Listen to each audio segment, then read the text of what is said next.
Vous savez que ce sont des jours fatigants pour moi et que je ne peux pas tout à fait faire ce que je voudrais physiquement. Mais spirituellement, je me réjouis en mon Dieu de ce qu'il a déjà fait. En particulier, hier après-midi, à propos de sa parole et de ce qu'elle a fait naître dans de nombreux cœurs. Une prédication n'est pas faite pour que l'on rentre ensuite chez soi en disant qu'elle était bonne ou mauvaise. Une prédication est faite pour que l'on entende Dieu s'y adresser à soi-même. Il s'agit en effet de la proclamation de la parole de Dieu et c'est par elle que nous devons être interpellés et recevoir l'enseignement de Dieu. Pour ces 3 jours, nous avons choisi le texte ou le thème suivant, la signification de la crucifixion et de la résurrection de Jésus-Christ dans l'histoire du salut. Hier, nous avons parlé de la crucifixion, de la réconciliation, du pardon, de l'expiation, de tout ce qui s'est passé pour nous de la croix à Golgotha. Demain, si Dieu le veut, nous parlerons de la glorieuse résurrection. Aujourd'hui, nous voulons nous pencher sur la victoire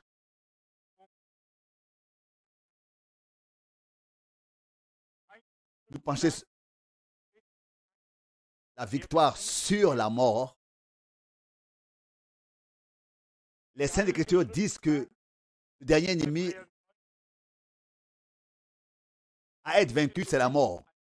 Et les Saintes Écritures disent en Hébreux 9, 27, il est donné à l'homme de mourir une fois et ensuite suit le jugement. Il a été dit à Adam avant qu'Ève ne soit sortie de lui, le jour où tu mangeras, tu mourras.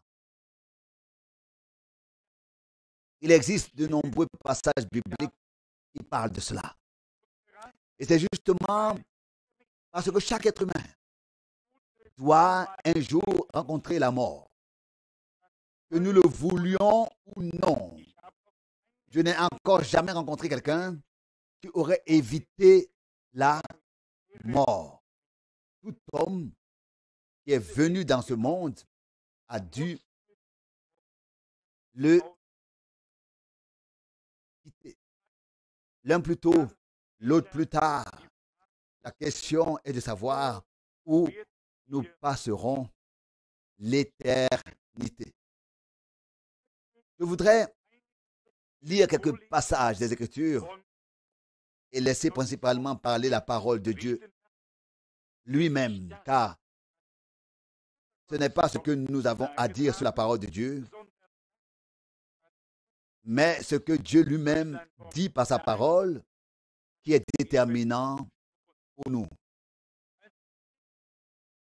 Tout d'abord, nous commençons directement dans l'Ancien Testament avec la chute de l'homme. Le Seigneur a prononcé les paroles suivantes. Nous lisons dans Genèse, chapitre 2, à partir du verset 8.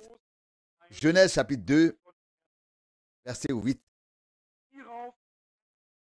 Puis l'Éternel Dieu planta un jardin en Éden, du côté de l'Orient, et il y mit l'homme qu'il avait formé.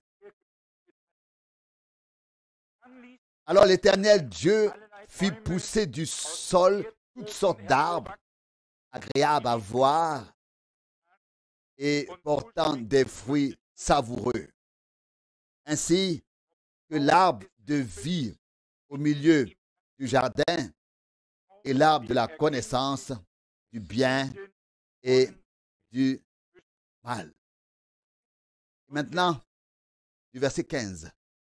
L'Éternel, lorsque l'Éternel, Dieu eut pris l'homme et l'eut placé dans le jardin d'Éden pour le cultiver et pour le garder, l'Éternel Dieu donna à l'homme cet ordre. Tu pourras manger à volonté de tous les arbres du jardin.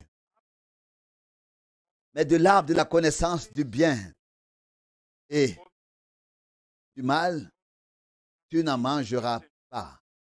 Car dès que tu en mangeras, tu mourras.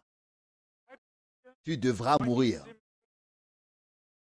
Arrêtons-nous un peu sur ce texte. À l'origine, au commencement, l'homme n'était pas destiné à la mort, mais à la vie. Et plus précisément, à la vie éternelle, en communion avec Dieu. Une vie éternelle sans Dieu, sans communion avec Dieu, n'aurait aucun sens. Dieu a créé l'homme à son image pour qu'il soit en communion avec lui. Le jour où tu en mangeras, tu mourras. Nous savons que la mort s'est abattue sur tous les hommes depuis Adam et qu'il n'y en a pas eu un seul qui ait pu y échapper. Nous arrivons alors directement à la Genèse au chapitre 3 et lisons ici ce qui s'est passé après la chute et ce que le Seigneur a dit, car nous rencontrons ici la première promesse du Messie à venir, notre Rédempteur. Genèse, chapitre 3, nous lisons du verset 14. Genèse 3, verset 14. Alors l'Éternel Dieu dit au serpent, parce que tu as fait cela, tu seras maudit parmi tout animal apprivoisé ou sauvage. Tu ramperas sur le ventre et tu mangeras de la poussière pour les jours de ta vie.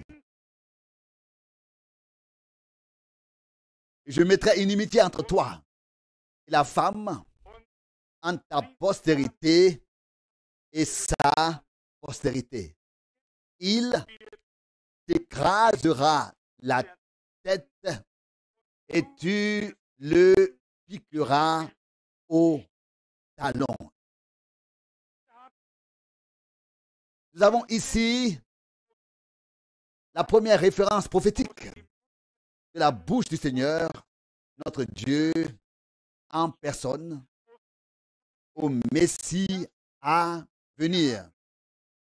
Nous avons ici la promesse que celui qui naîtra et entrera dans ce monde écrasera la tête du serpent.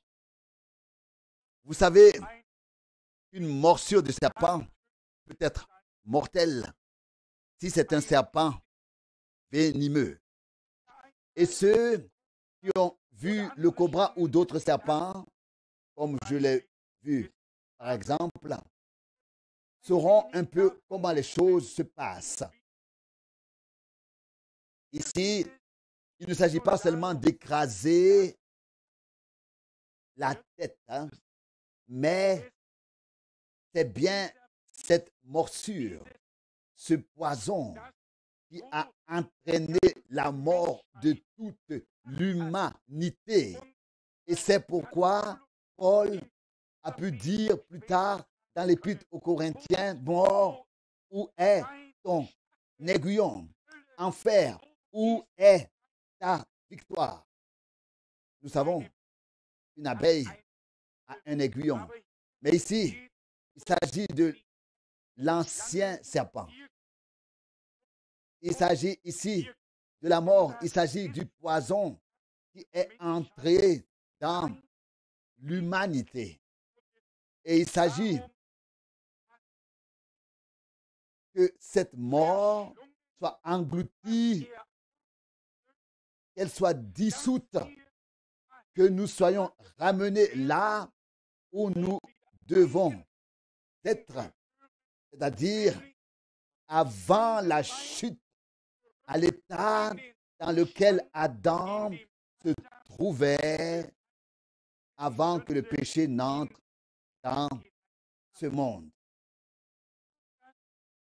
Pour le dire tout de suite, grâce à la rédemption en Jésus-Christ, notre Seigneur, l'homme croyant a été ramené au paradis.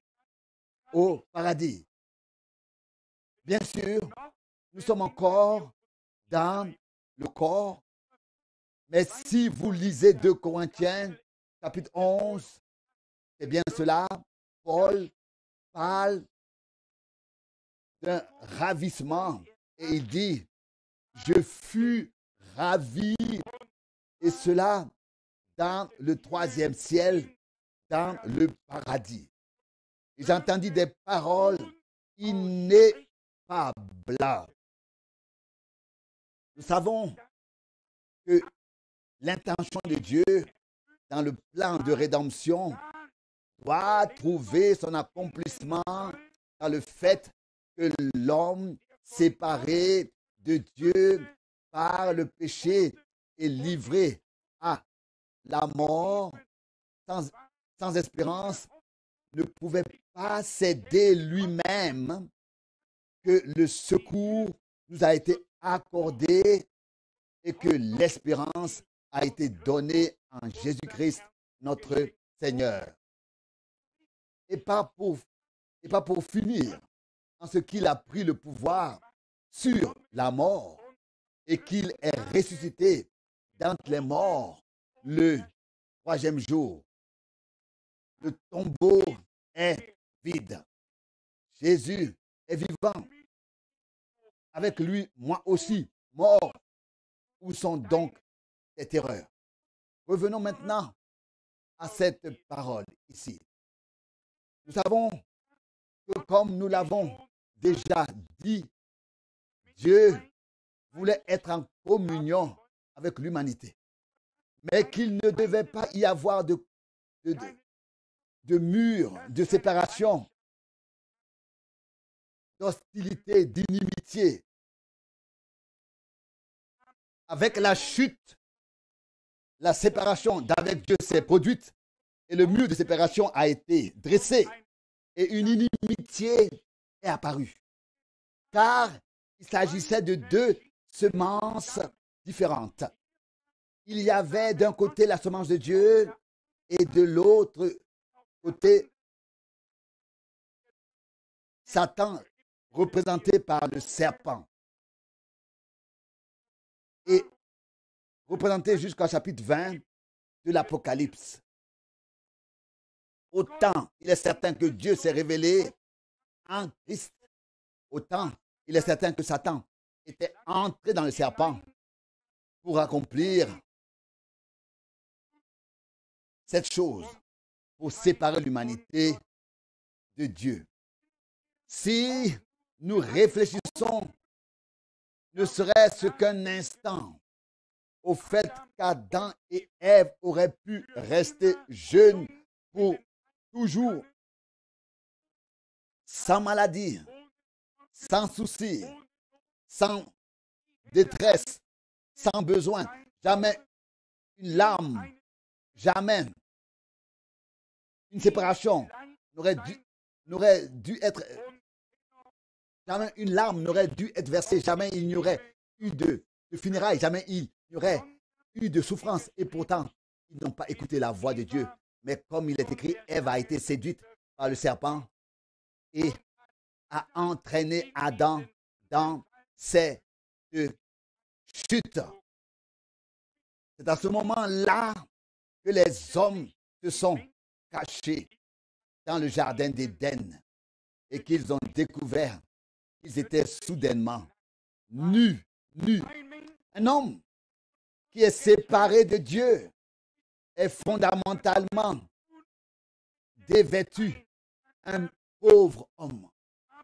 Mais celui qui revient à Dieu est revêtu de vêtements de salut. Un homme qui revient au Seigneur est ramené de l'état de perdition et est sauvé.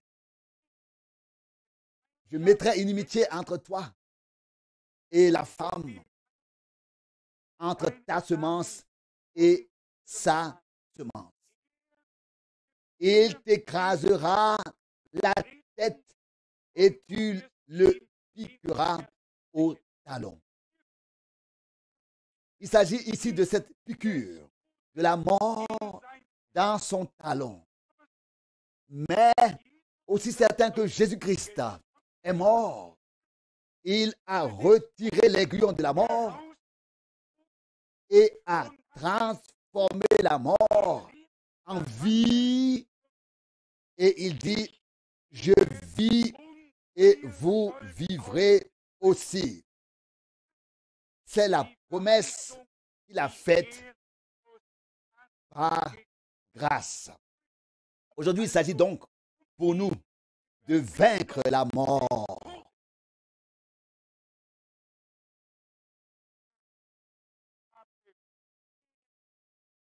Il y a des gens qui disent, je n'ai pas peur de la mort.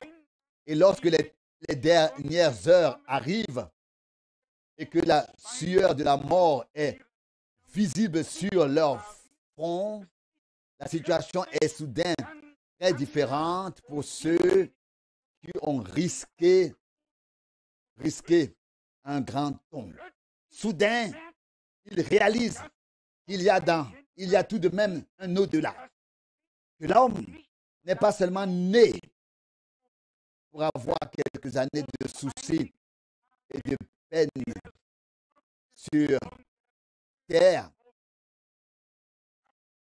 mais que Dieu a destiné l'homme à un but élevé, oui, le plus élevé qui pouvait exister, à savoir être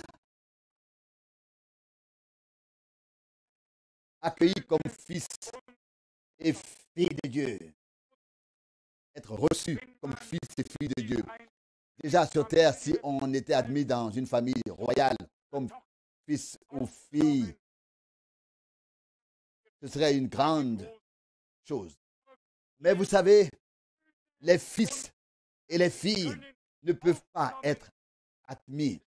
Ils doivent naître dans la famille de Dieu. Tous les autres peuvent être engagés, embauchés, licenciés, laissés venir, laissés partir. Mais les fils et les filles, ils naissent. Et il en va de même dans la famille royale de notre Dieu. Nous devons naître de nouveau, naître par le Saint-Esprit dans le royaume de Dieu. Ce sont les paroles que notre Seigneur Jésus a dit à l'érudit Nicodème dans l'évangile de Jean au 3e chapitre. À moins que l'homme ne naisse de nouveau, sinon il ne peut voir le royaume de Dieu. Ce qui est né de la chair est chair, et ce qui est né de l'esprit est esprit. Et il a dit, ne t'étonne pas que je t'ai dit qu'il fallait que vous naissiez de nouveau. Quelle merveilleuse grâce de notre Dieu.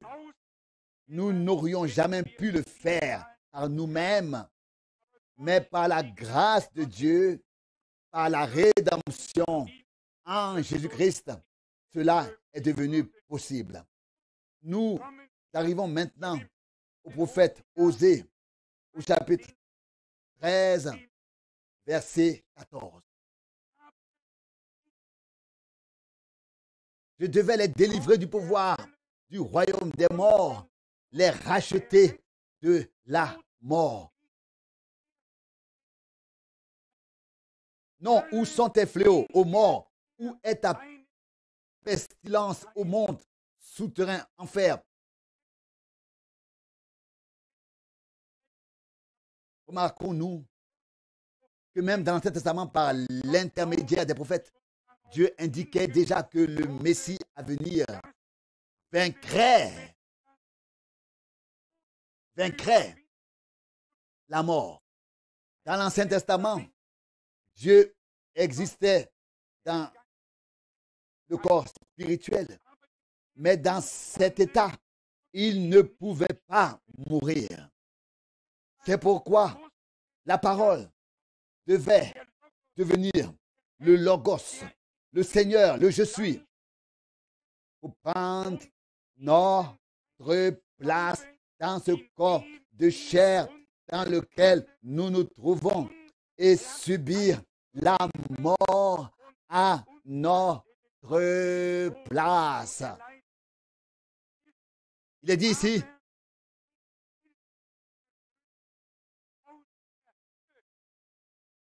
je devais les délivrer du pouvoir du royaume des morts, les racheter de la mort. Il est dit ici, je les rachèterai de l'enfer. Nous tous, sans exception, chaque être humain qui naît dans ce monde se trouve dans le premier jour, dès le premier jour, sur le large chemin qui mène à la perdition. Il n'y a pas une seule exception. Jésus-Christ en parle dans l'évangile de Matthieu au chapitre 7. Large est le chemin, large est la porte qui mène à la perdition et nombreux sont ceux qui y marchent. La porte est étroite et le chemin qui mène à la vie est resserré. Et rares sont ceux qui la trouvent.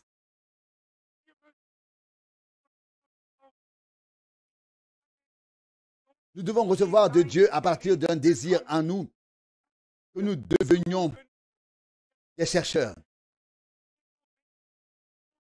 Et à partir du moment où nous devenons des chercheurs spirituels, nous avons la promesse suivante. Celui qui cherche trouvera. Celui qui frappe se verra ouvrir la porte. C'est ainsi. Et c'est là que notre Dieu parle. Mais je les délivrerai de l'enfer. Je les sauverai de la mort. La mort, je serai pour toi un poison. Enfer, je serai pour toi une pestilence. Ici, notre Seigneur parle d'une telle manière. Il n'a pas envoyé un ange, un Gabriel ou un Michel. Il est venu lui-même et dit, je veux les délivrer. Je veux être un poison pour la mort et une peste pour l'enfer. Je veux révéler la victoire. Je veux délivrer. Je veux libérer. Je ferai sortir. C'est notre Seigneur qui a parlé ainsi et qui n'a pas fait que des mots. En tant qu'être humain, nous faisons souvent que des mots et il n'y a rien derrière. Mais quand Dieu dit quelque chose, il s'en tient à sa parole. Alors l'enfer, la mort et le diable doivent se soumettre et s'incliner quand le Dieu Tout-Puissant parle et quand il commence à agir. Nous savons que lorsque le Seigneur Jésus est mort, il a été déposé dans le tombeau. Selon le corps, on peut donc visiter ce tombeau quand on est à Jérusalem. Mais en esprit, il est descendu en enfer. Lisons cela dans 1 Pierre au chapitre 3 du verset 18. Car le Christ aussi est mort une fois pour les péchés, comme le juste pour des injustes, afin de nous amener à Dieu. Lui qui a été mis en mort dans la chair, mais qui est ressuscité à la vie dans l'esprit. C'est aussi en esprit qu'il alla prêcher aux esprits en prison.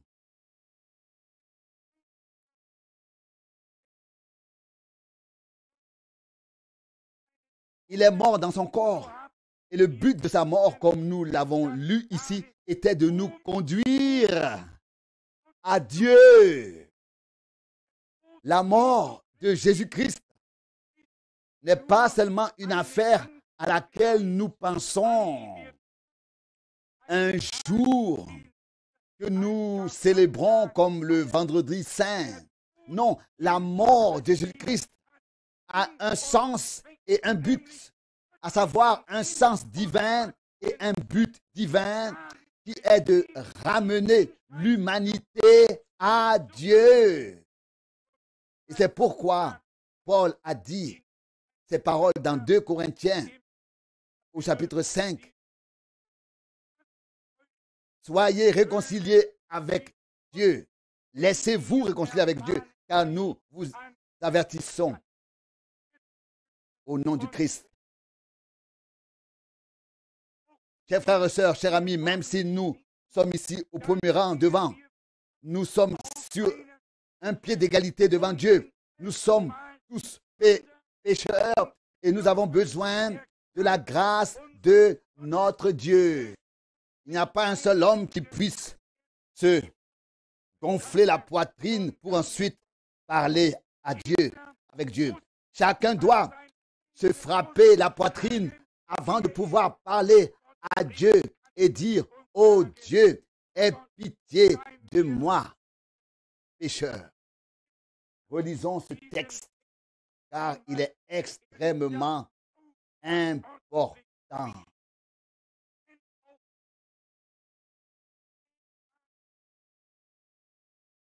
« 1 Pierre 3, verset 18. Car le Christ aussi est mort une fois pour les pécheurs, comme le juste pour des injustes, afin de nous amener à Dieu, afin de nous conduire à Dieu. Nous savons tous qu'il est mort. C'est un fait de l'histoire du salut et un fait historique. La question est de savoir si nous avons compris personnellement dans notre vie la signification de la mort de Jésus-Christ, qui est de nous conduire à Dieu. Ai-je été reconduit à Dieu, ramené à Dieu? Nous n'avons compris le sens et le but de sa mort que si nous l'avons vécu et expérimenté personnellement dans sa signification. Il est encore écrit ici: lui qui a été mis à mort dans la chair, mais qui est ressuscité à la vie dans l'esprit. C'est aussi un esprit qu'il alla prêcher aux esprits en prison. Le corps était dans la tombe. C'est un esprit qu'il est descendu et qu'il a annoncé ce puissant acte de rédemption, qu'il a proclamé que la victoire sur le péché, sur le diable, sur la mort et sur l'enfer était désormais accompli. Et nous constaterons dans les autres passages bibliques de quelle manière les hommes de Dieu ont eu un aperçu du conseil divin de salut. Et je pense que Dieu veut nous ouvrir à nous aussi, par le Saint-Esprit, ce dont il s'agit en réalité, veut nous ouvrir la compréhension à nous aussi. Le plus important dans la vie, c'est de prendre la bonne décision pour l'éternité. Si nous continuons à lire les Saintes Écritures, nous arrivons au chapitre 2 des Hébreux et commençons avec le verset 14. Hébreux 2 du verset 14. Ainsi donc, puisque les enfants participent au sang et à la chair, il a aussi reçu une part égale à la leur, afin de détruire par sa mort celui qui a le pouvoir de la mort, c'est-à-dire le diable, afin de libérer tous ceux qui, par crainte de la mort, étaient tenus en esclavage toute leur vie. Ici, dans cette parole, cette signification de la mort de Jésus nous est présentée de manière encore plus approfondie. Il, lui, notre Seigneur, a reçu une part entière à la nôtre en naissant dans ce monde comme tout autre être humain, enveloppé de l'ange et déposé dans une crèche. À la seule différence, il a été engendré par l'Esprit. Et parce qu'il a été engendré par l'Esprit, l'ennemi n'avait aucun droit sur son corps ni sur son sang. Il était entièrement soustrait à l'ennemi. Mais il a été prouvé comme un homme. Il mangeait et buvait, se fatiguait et dormait comme tout autre homme. Il est sorti de lui-même.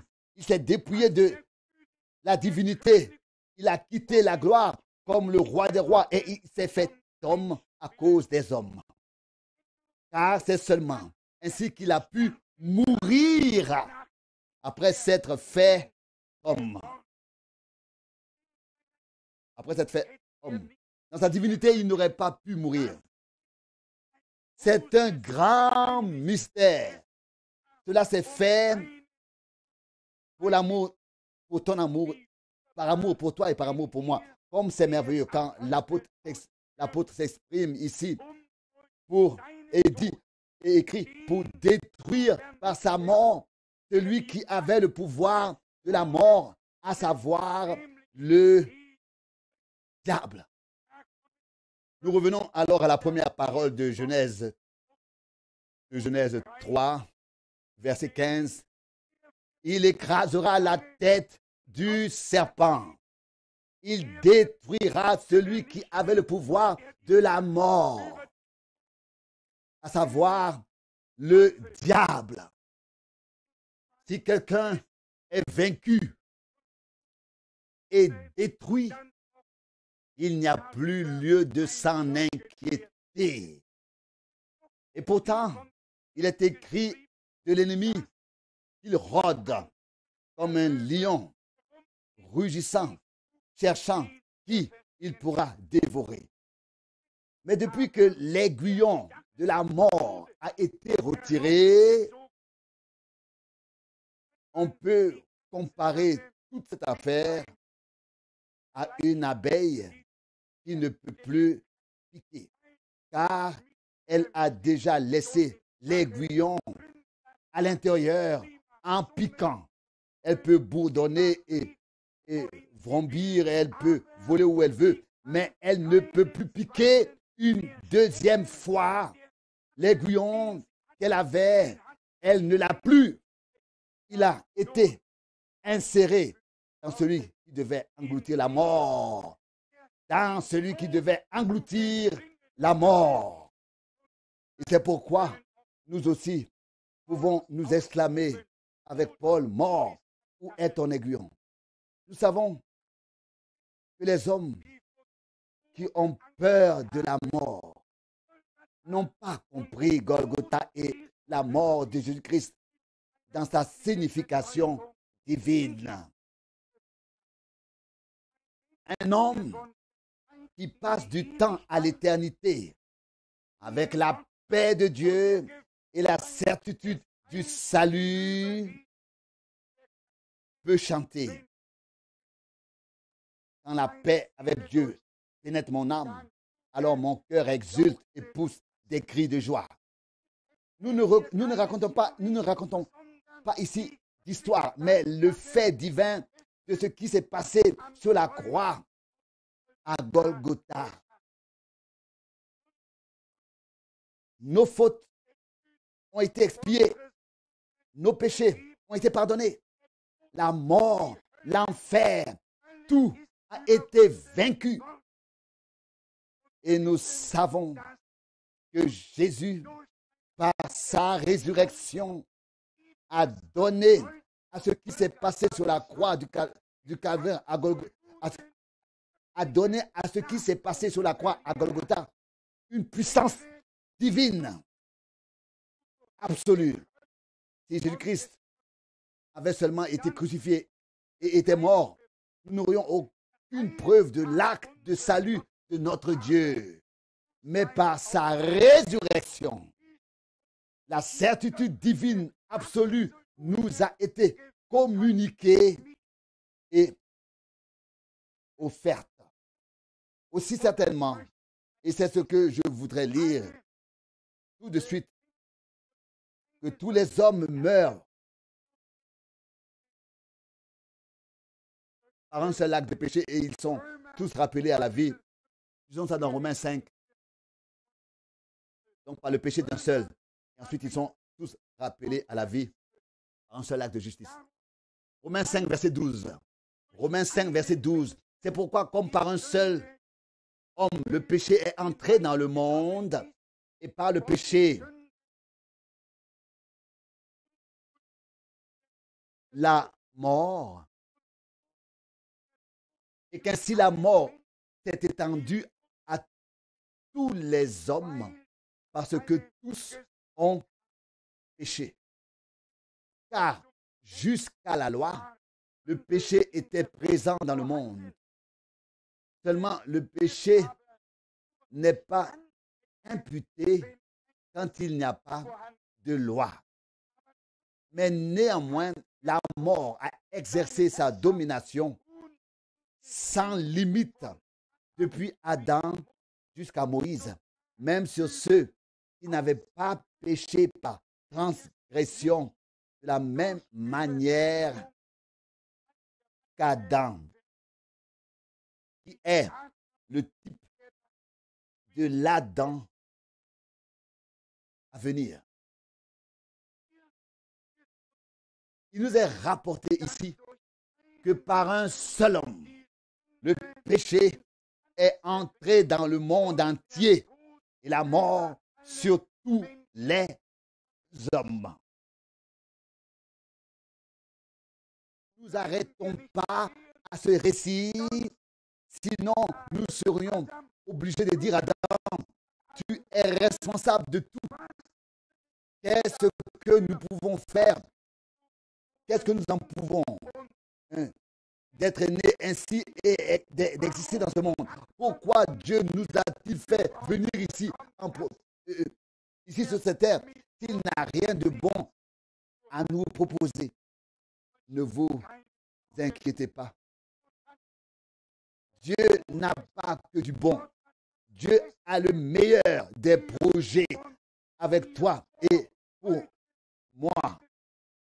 Aujourd'hui, il ne s'agit pas d'Adam et d'Ève. Aujourd'hui, il s'agit de toi et de moi. Que fais-tu, que fais-je avec l'offre de grâce de notre Dieu? Il est vrai que le péché s'est abattu sur tous et que la mort a exercé sa domination sur les prophètes et les hommes de Dieu. Oui, elle a exercé sa domination sur tous depuis Adam. Mais cela ne s'arrête pas là. Et ce n'est pas encore la fin. Elle se poursuit dans Romains 5 du verset 17. Car si par la transgression d'un seul, la mort a exercé sa domination sans partage par la faute de ce seul,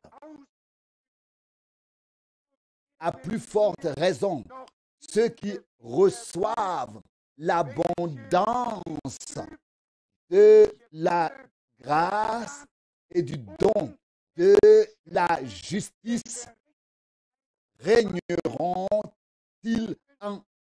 comme rois, régneront-ils comme rois dans la vie à venir par l'intermédiaire du seul Jésus-Christ.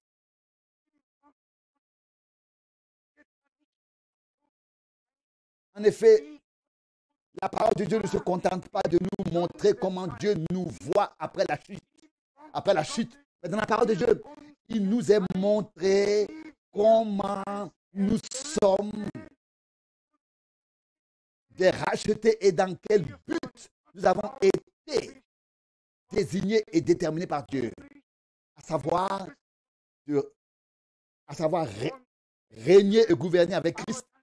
Mais cela n'arrivera qu'après le changement de ces corps qui sont de la terre et doivent retourner à la terre. Nous recevrons un corps de résurrection comme celui de Jésus-Christ lors de sa résurrection. Et nous serons semblables à lui. La mort et le péché ont exercé leur domination sur tous.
résurrection des morts se fait aussi par un homme.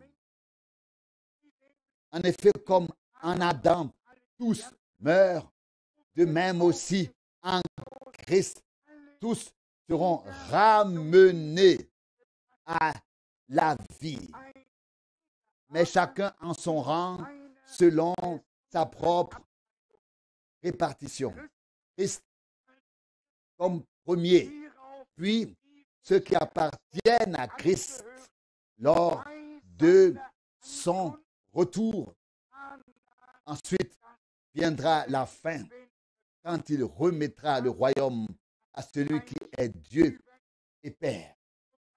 Après avoir détruit toute domination, toute autorité et toute puissance, car il doit régner comme roi jusqu'à ce qu'il ait mis tous les ennemis sous ses pieds.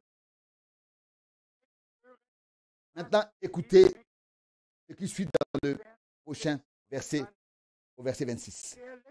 Le dernier ennemi qui sera détruit, c'est la mort. Car il a tout mis sous ses pieds. Mais lorsqu'il dira ensuite, tout lui est soumis, cela exclut bien sûr celui qui lui a soumis toutes choses. Le dernier ennemi est la mort. La mort est vaincue. Le péché est pardonné. La maladie est guérie.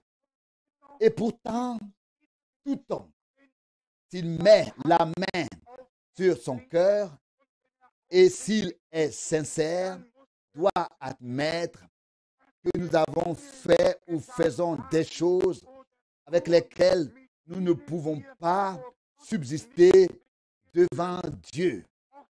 Aussi la maladie est encore répandue et la mort a encore un certain accès, je dirais même une tâche à remplir, celle de faire passer l'homme d'ici-bas dans l'au-delà. Mais la mort n'a aucun droit, elle n'a plus l'aiguillon qui fait que toi et moi serions désormais séparés de Dieu pour toujours. La première chose, c'est que par la croix de Golgotha, la mort spirituelle a été abrogée, annulée, supprimée. Car il s'agit bien de recevoir la vie éternelle par la grâce. Mais de même que Christ a reçu un corps de résurrection, nous aurons aussi avec lui un corps de résurrection. Il y a ici une triple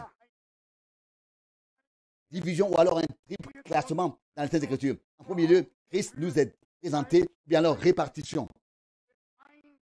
Une triple répartition.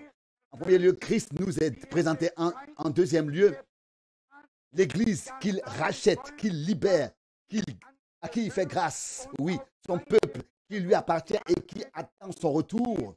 Ils sont mentionnés en deuxième lieu. Et en troisième et dernier lieu, le jugement final devant le trône blanc, devant lequel tout homme, ayant jamais vécu sur terre, doit comparaître. Tout homme ayant vécu sur terre devra comparaître devant le tribunal de Dieu et c'est Dieu qui prononcera le jugement. Le dernier ennemi à être détruit est la mort. Et je poursuis ma lecture au chapitre 15 à partir du verset 54. 54.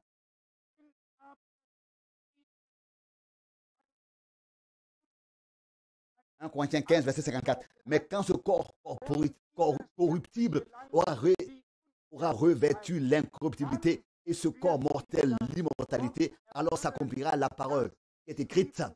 La mort est engloutie dans la victoire. Mort, où est ton aiguillon? Enfer, où est ta victoire? Que Dieu soit remercié qui nous a donné la victoire par Jésus-Christ, notre Seigneur. Alors, quand cette parole s'accomplira-t-elle? Au moment où ton corps et le mien seront arrachés à la corruption, voire à la mort, et où nous serons changés, alors cette parole s'accomplira. Regardez ce qui s'est passé à Golgotha. Tout ne s'accomplit pas en un jour. C'est une période totale de 2000 ans. Depuis Golgotha jusqu'à ce moment-là, tout se sera accompli. Mais dans le contexte dans lequel Dieu l'a placé, il faudrait relire très clairement ce passage de l'Écriture encore une fois. Lorsque ce corps corruptible aura revêtu l'incorruptibilité et que ce corps mortel aura revêtu l'immortalité, alors s'accomplira la parole qui est écrite. Il a relu le verset 54. La mort est engloutie dans la victoire. Mort, où est ton aiguillon en fer? Où est ta victoire? Jusqu'à ce moment-là, nous devons l'attendre. Mais il n'y a pas en nous le moindre doute, parce qu'au retour de Jésus-Christ, ceux qui se sont endormis en Christ ressusciteront premièrement. Et alors, nous serons changés et le corps mortel revêtera l'immortalité et le corps corruptible l'incorruptibilité.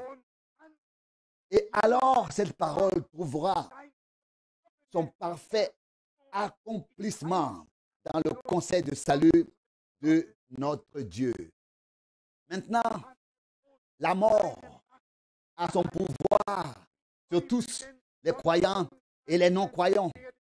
Tombent malades, des tribulations de toutes sortes s'abattent sur chaque être humain. Les accidents de voiture touchent les croyants et les non-croyants. Les soucis et les difficultés sont communs à tous. Et c'est là aussi que se révèle la justice absolue de notre Dieu. Dieu est vraiment juste en tout. Mais dans notre cœur, nous portons un trésor. Nous portons la garantie de l'héritage éternel, les arts. Comme une caution. Vous savez que lorsqu'on a versé un acompte et qu'un contrat a été fait, on est déjà d'une certaine manière le propriétaire de la chose. Propriétaire de la chose. Dieu a fait une alliance, un contrat avec nous. Il nous a promis la gloire éternelle, céleste. Il est allé nous préparer une place.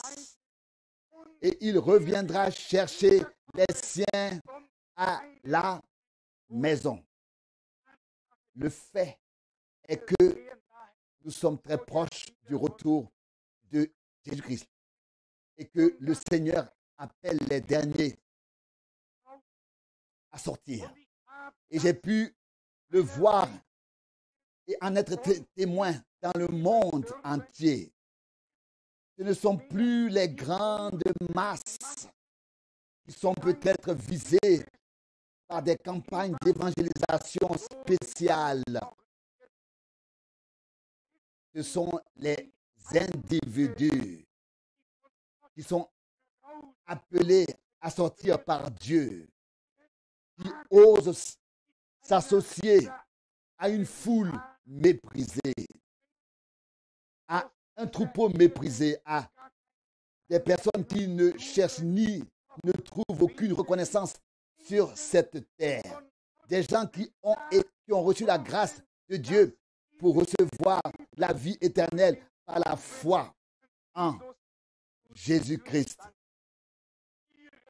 Leur patrie est là-haut, sur cette terre.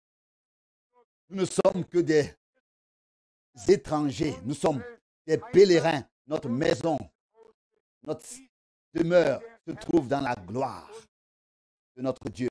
Nous savons que les personnes qui peuvent croire la parole de Dieu de tout leur cœur savent qu'il se passe vraiment en elles quelque chose de divin, quelque chose de durable. Et là, seuls ceux qui l'ont vraiment vécu, qui l'ont vraiment expérimenté, peuvent s'exprimer. Permettez-moi de lire des paroles très, très importantes de l'Écriture sainte tirées du chapitre 2 d'Éphésiens. Éphésiens, chapitre 2. Je lis ici le verset 13. Éphésiens 2, verset 13. Mais maintenant en Christ Jésus, vous qui étiez autrefois éloignés, vous êtes devenus des proches par le sang du Christ.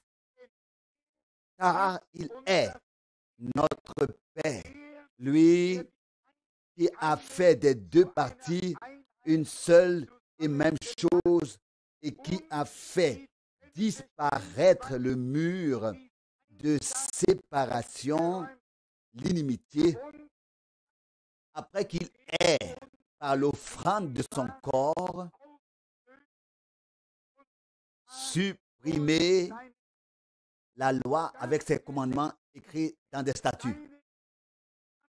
Supprimer la loi avec ses commandements écrits dans des statuts. Par l'offrande de son corps. Nous savons que la loi avait des commandements et que ces commandements ont condamné les hommes. Ils l'ont condamné et à juste titre. Mais les Saintes Écritures disent que la loi a été donnée par Moïse, mais que la grâce et la vérité sont venues par Jésus-Christ, notre Seigneur. Et maintenant, il est dit ici, la deuxième partie du verset 15, la suite, pour transformer ainsi les deux en sa personne, en un seul homme nouveau qui procure la paix. Et de réconcilier les deux en un seul corps avec Dieu par la croix.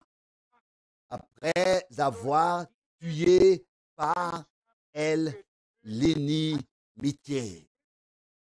Il s'agit donc de la croix à Golgotha, de l'inimitié qui avait été dressée depuis la chute de l'homme.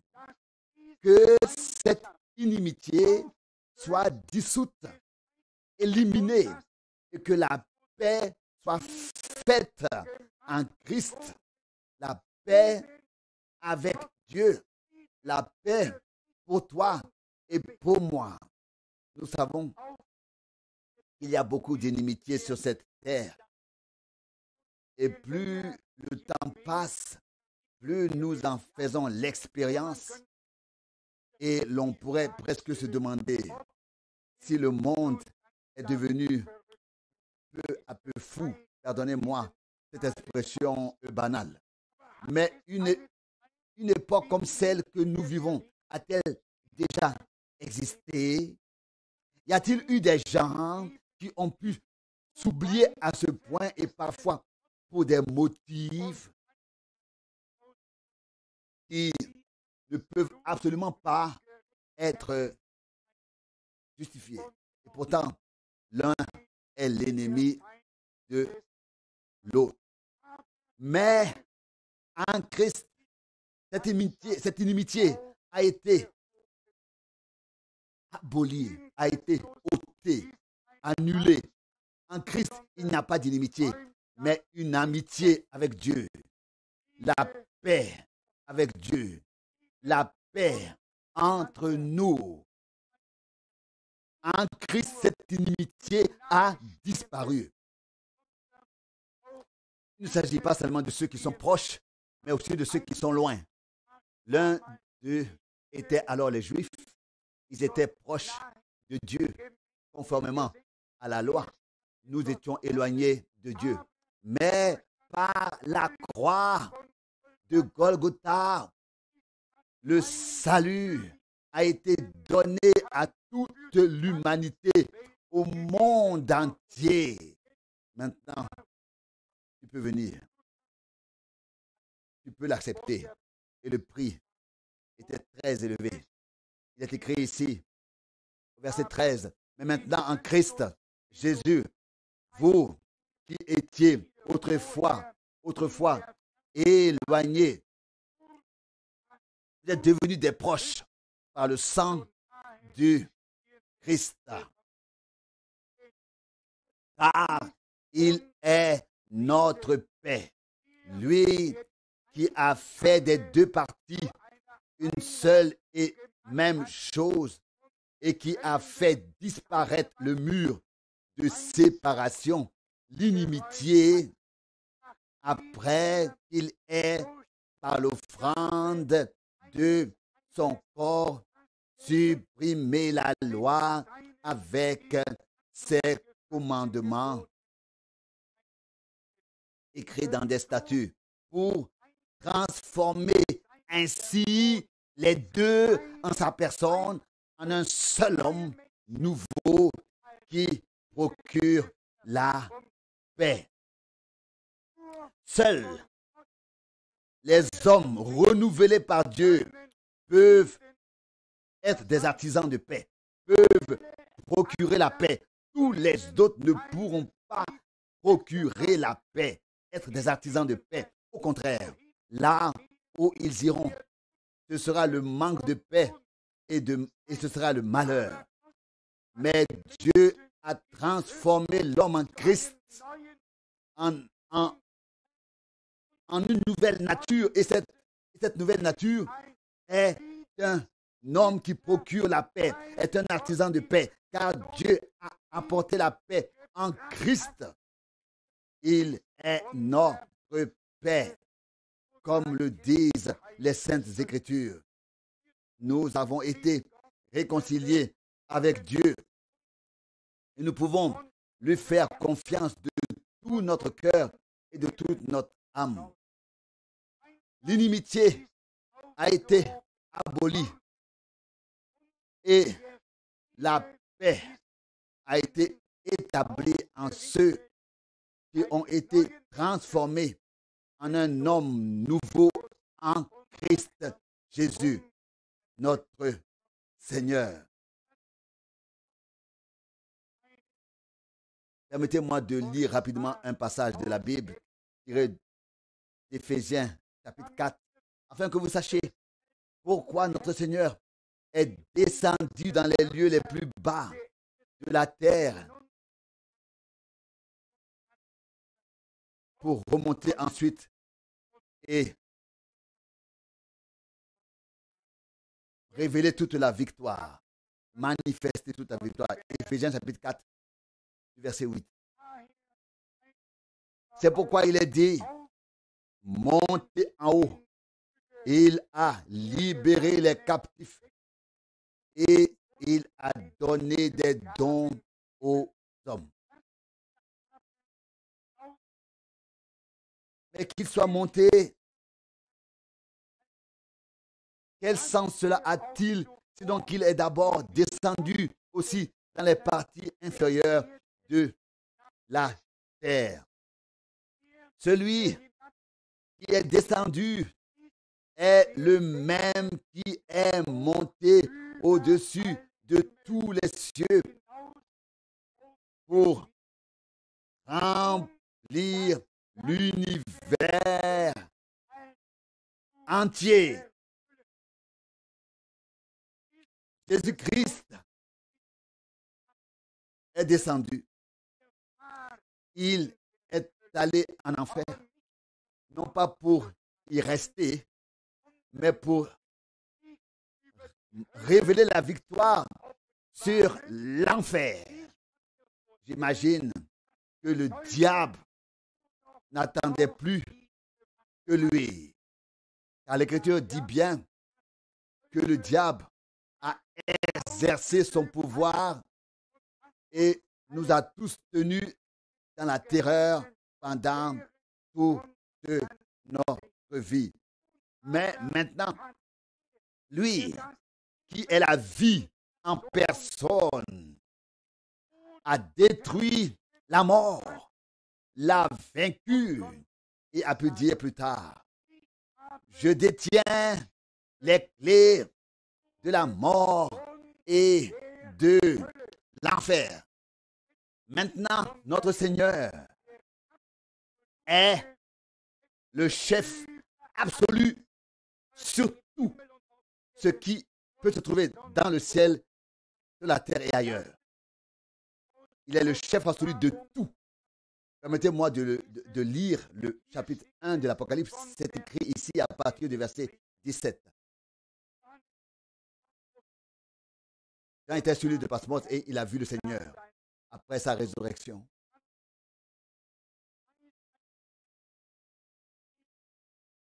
Ensuite, nous lisons, à sa vue, je tombais à ses pieds. Apocalypse 1, verset 17. Comme mort.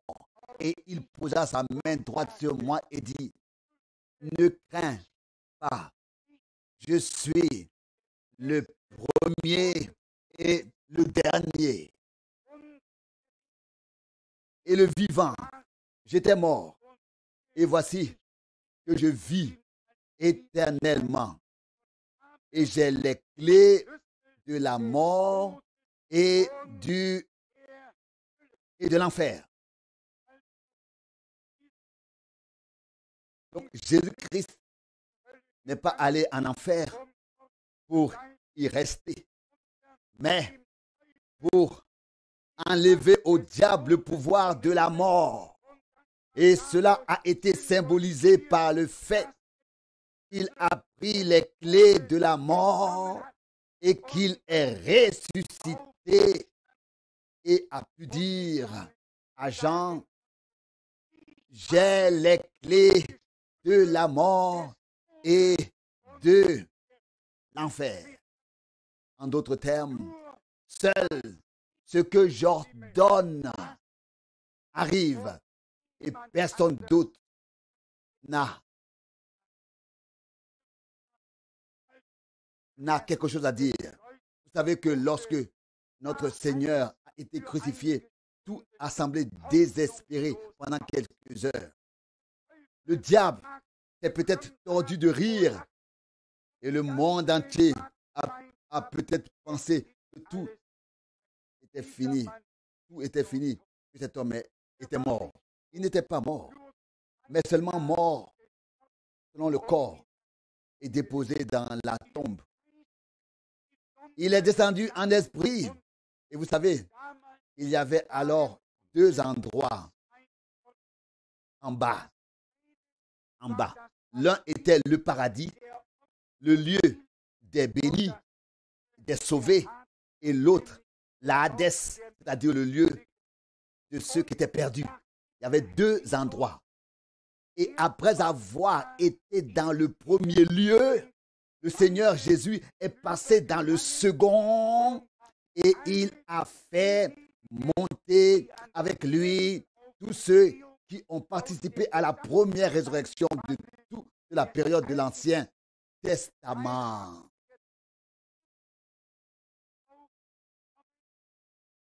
Et il a sans doute déjà été lu aujourd'hui. Il est écrit dans Matthieu 27 que beaucoup sont ressuscités avec lui et sont apparus à beaucoup dans la ville sainte. Vous pouvez certainement tous le lire par vous-même. C'est écrit ici dans Matthieu 27 du verset 45. Il est dit ici du verset 51. Alors le voile du temple se déchira en deux, de haut en bas. La terre trembla et les rochers se fendirent. Les sépulcres s'ouvrirent et beaucoup de corps des saints qui s'étaient endormis ressuscitèrent, sortis de leur tombeau après sa résurrection. Ils entrèrent dans la ville sainte et apparurent à beaucoup. Question. Jésus a-t-il vaincu